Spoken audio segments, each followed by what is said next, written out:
Nakapag-isip na po ba kayo ng mga ihahanda sa Pasko? Payo ng Department of Trade and Industry, mabuting mamili ng maaga dahil inaasang tataas ang presyo ng Noche Buena items habang papalapit ang Pasko.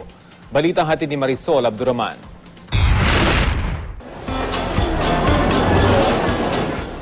Ngayon pa lang, may mga namimili na ng mga pang Noche Buena. Mabuti na raw na ngayon mamili kung kailan normal pa ang presyo ng mga ito. Tulad na lang ni Aling Zinaida, pasta at mga sangkap sa paggawa ng fruit salad ang mga nakita namin sa kanyang lalagyan. Ba yung mas maaga kaysa sa atrasado dahil una sa lahat, tumataas ang presyo. Pangalawa, mahirap makipagsiksikan pag sobrang late na. Unti-unti na rin namimili ng mga panghanda ang mami na si Tess Gonzales. Partial pa rin yung budget ko, so inuunti-unti ko rin lang siya. At sa mga susunod na araw mamimili po? Usually siguro yung mga frozen na, yung mga meats, ganyan, yung mga ham.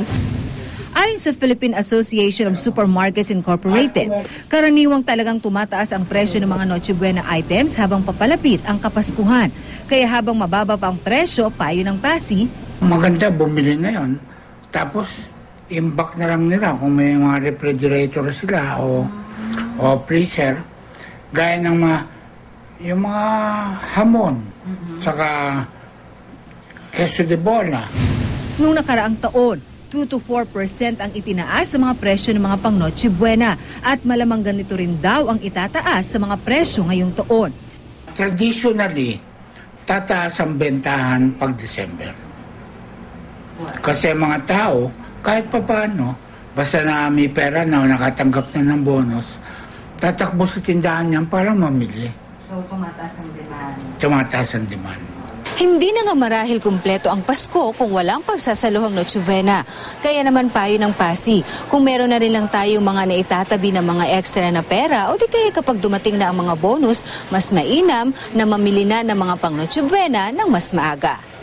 Sabi ng Department of Trade and Industry, nagmamahal daw talaga ang paninda kung maraming demand pero kakaunti ang supply. Karaniwan daw itong nangyayari 1 o 2 araw bago ang Pasko. Kaya napipilitan daw ang mga consumer na bumili ng mahal na produkto. Kaya naman hinihikayat nga raw nila ang mga tao na mamili ng mas maaga kesa sa nakagawian na. Marisol Abduraman, GMA News.